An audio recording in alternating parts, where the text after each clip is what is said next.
selamat pagi, selamat hari Minggu. Kita akan memulai ibadah kita di pagi hari ini dengan memuji Tuhan, Epiyayaya dan kubuka Alkitab. Ayo adik-adik semua berdiri dengan semangat.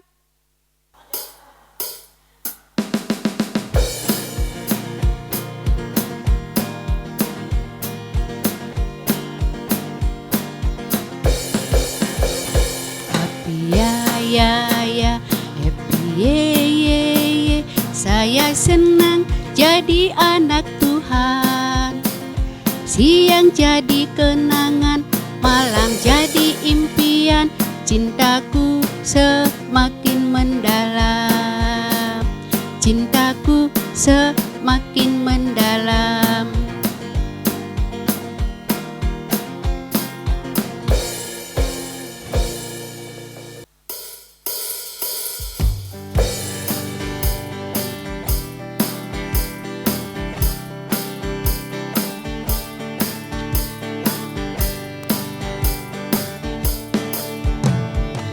Buka Alkitab, lalu ku baca, srek, srek, srek. Buka Alkitab, lalu ku baca, srek, srek, srek.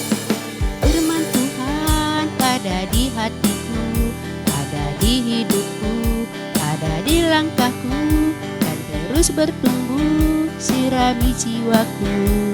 Berbuah, berbuah, berbuah, berbuah, berbuah, berbuah, berbuah, berbuah, hu hu hu hu, hu hu hu hu, hu hu hu hu, hu hu hu hu. Adik-adik, sebelum kita mulai ibadah pada pagi ini, mari kita satu dalam doa. Lipat tangan, pejam mata. Mari kita berdoa. Ya Bapa yang ada di surga, terima kasih Bapa atas kasih setiamu pada pagi ini, sehingga kami anak sekolah minggu di Bukit Palma pada pagi ini dapat beribadah di rumah kami masing-masing. Kiranya Engkau memimpin dan menyertai ibadah ini dari awal, pertengahan hingga akhir nanti. Kami serahkan ke dalam tangan kuasa-Mu. Ya Bapa, ampuni juga segala dosa-dosa kami. Hanya di dalam nama Tuhan Yesus Kristus kami berdoa dan mengucap syukur. Haleluya. Amin.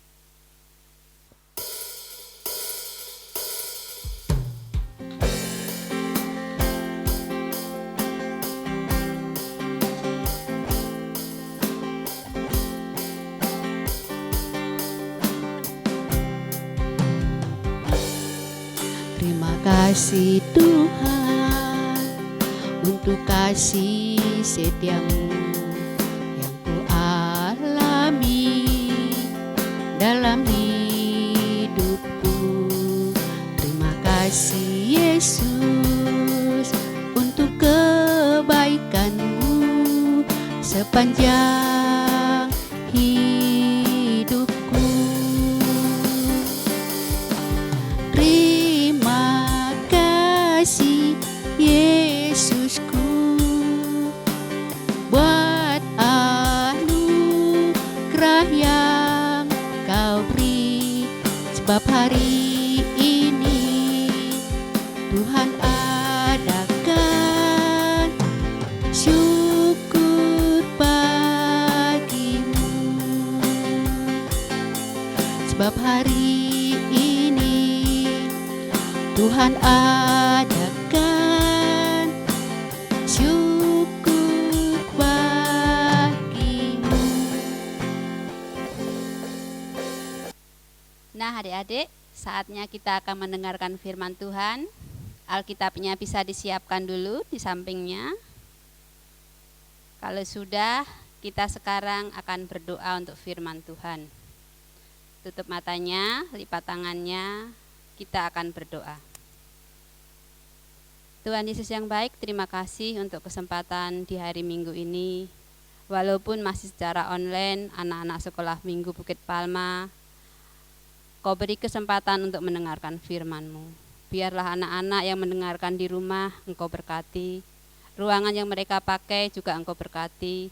Bahkan firman Tuhan yang asalnya daripada-Mu benar-benar akan hamba sampaikan adalah karena kemurahan-Mu.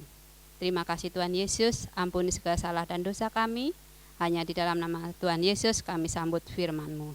Haleluya, amin. Nah adik-adik, Alkitabnya sudah di tangan, kita akan membuka Alkitab kita. Kita ambil dari Roma, di perjanjian baru ya adik-adik ya. Roma angka besarnya angka 10. Angka besarnya angka 10, kemudian kita akan cari angka kecilnya angka 8 sampai dengan angka yang ke-13. Kalau sudah ketemu, kita akan baca bersama-sama. Tetapi apakah katanya?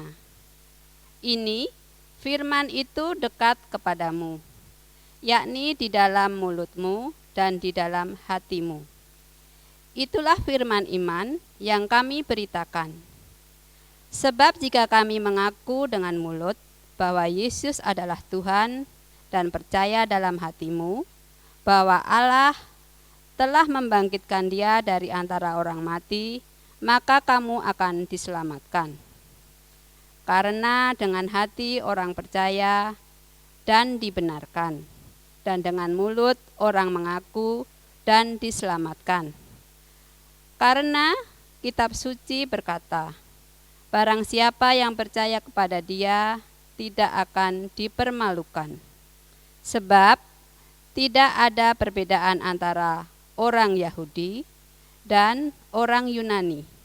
Karena Allah yang satu itu adalah Tuhan dari semua orang, hanya bagi semua orang yang berseru kepadanya. Sebab barang siapa yang berseru kepada nama Tuhan akan diselamatkan. Ya, sampai demikian firman Tuhan hari ini. Renungan hari ini Ibu beri judul Mau Selamat, gratis loh. Nah adik-adik, dalam bacaan kita Roma ini adalah ini surat dari Rasul Paulus atau yang disebut dengan Paulus yang dahulunya bernama Saulus sebelum bertobat. Paulus ini mendirikan jemaat di Roma,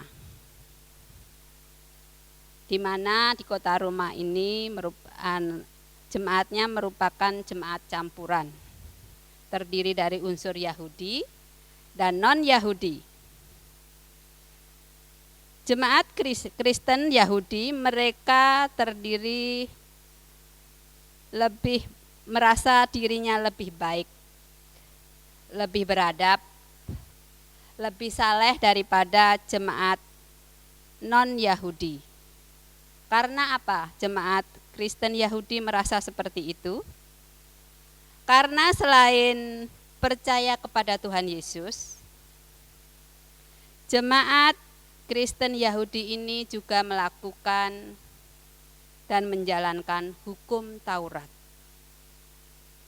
Jadi jemaat Kristen Yahudi merendahkan jemaat Kristen non-Yahudi karena mereka tidak memiliki aturan-aturan seperti di hukum Taurat. Sedang jemaat Kristen non-Yahudi tidak menjalankan hukum Taurat dan sering mereka mendapatkan ejekan dari jemaat Kristen Yahudi. Maka terjadilah keributan di antara jemaat di Roma. Dan Paulus mengetahui hal tersebut, makanya Paulus menuliskan surat kepada jemaat di Roma. Khususnya pada pasal yang ke-10 ini Paulus berusaha untuk menasihati jemaat tadi. Dalam nasihatnya Paulus menyatakan orang selamat bukan karena menjalankan aturan hukum Taurat. Hukum Taurat tidak menyelamatkan. Hukum Taurat yang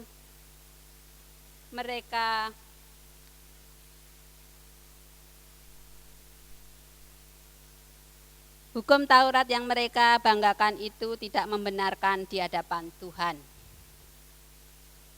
Itu terjadi karena kasih karunia Tuhan melalui Tuhan Yesus Kristus yang mati di kayu salib. Bukan usaha dari jemaat melakukan hukum Taurat tadi. Yang perlu dilakukan oleh jemaat dan adalah dengan percaya saja kepada Tuhan Yesus. Perbuatan benar adalah tanda bahwa ia sudah percaya dalam hati dan mengaku dengan mulutnya. Ini berarti imannya juga diungkapkan di hadapan orang-orang. Maksudnya di sini, yang keluar dari diri seseorang, baik itu perkataan, perbuatan, sesuai dengan iman yang diamini di dalam hatinya. Jadi adik-adik yang terkasih, melalui firman hari ini, adik-adik tahu bahwa keselamatan adalah anugerah atau hadiah gratis dari Allah. Karena apa? Karena Allah mencintai manusia, khususnya adik-adik yang masih kecil, bahwa keselamatan itu adalah pemberian Tuhan, hadiah gratis tadi. Perbuatan baik yang kita lakukan bukan supaya kita mendapatkan keselamatan, melainkan karena sudah menerima keselamatan.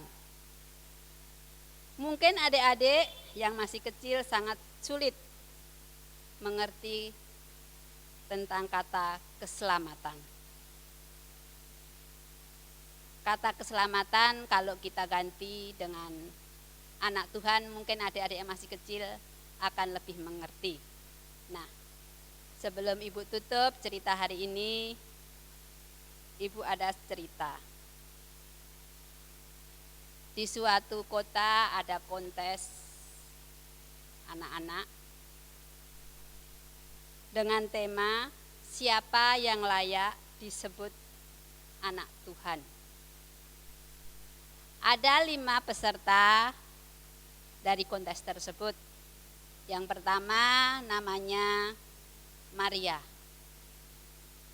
Maria sangat pintar bernyanyi. Kemudian anak yang kedua, Doni. Dia pintar melukis. Kemudian yang ketiga, Anton. Dia sangat pintar dengan olahraga pencak silat. Kemudian yang keempat, Tari. Dia pintar berhitung atau matematika kalau di sekolahan ya. Kemudian yang kelima, Lala. Lala ini tidak bisa apa-apa adik-adik. Nah, dalam kontes tersebut satu persatu dari peserta tadi menampilkan kepintarannya. Kecuali Lala yang hanya diam saja di depan panggung. Tiba saatnya Dewan Juri mengumumkan siapa yang jadi pemenang. Menurut adik-adik, siapa pemenang dari kelima peserta kontes tadi? Ayo. Tentu adik-adik akan memilih dari keempat tadi. Tetapi aneh, Dewan Juri di sini mengumumkan bahwa kelima anak tadi layak untuk disebut sebagai anak Tuhan. Dan Dewan Juri menjelaskan bahwa untuk menjadi syarat menjadi anak Tuhan tidak harus pintar ini dan itu, tetapi cukup dengan bersyukur, berterima kasih, menjalankan hal-hal yang baik, terutama di saat kita saat ini sedang ibadah online. Kita perlu kejujuran di hati adik-adik semua. Nah, adik-adik, dalam ibadah online mungkin adik-adik sering melihat ibadahnya kok cuma itu-itu aja toh Bu, saya bosen. Coba adik-adik jujur, adik-adik perlu firman Tuhan, perlu tuntunan dari Tuhan. Mari adik-adik, kami sebagai guru-guru sangat rindu adik-adik menonton kami. Inilah bekal untuk adik-adik nanti di hari yang akan datang kalau adik-adik menghadapi segala kesulitan dalam kehidupan. Hanya firman Tuhan yang bisa diberikan oleh guru-guru sekolah minggu. Ingat adik-adik, Tuhan sudah memberikan adik-adik hadiah gratis, yaitu keselamatan. Balaslah itu dengan perbuatan yang baik, yang menyenangkan hati Tuhan, hati orang tua, hati sesama kita. Terima kasih adik-adik, firman Tuhan hari ini cukup sekian. Ibu akan bagikan ayat hafalannya untuk anak kecil. Roma 10 ayat 13. Kemudian anak tanggung, Roma 10 ayat 12. Ayat 10. Kemudian pra remaja, Roma 10 ayat 12. Ibu ulang. Anak kecil ayat Roma 10 ayat 13. Kemudian anak tanggung Roma 10 ayat yang ke-10. Pra remaja Roma 10 ayat 12. Kemudian playgroup. Adik-adik boleh foto paling cantik dan paling ganteng untuk Tuhan ya. Tolong orang tua atau juga boleh video anak-anak yang sedang bermain atau sedang berdoa ya. Terima kasih. Tuhan Yesus memberkati.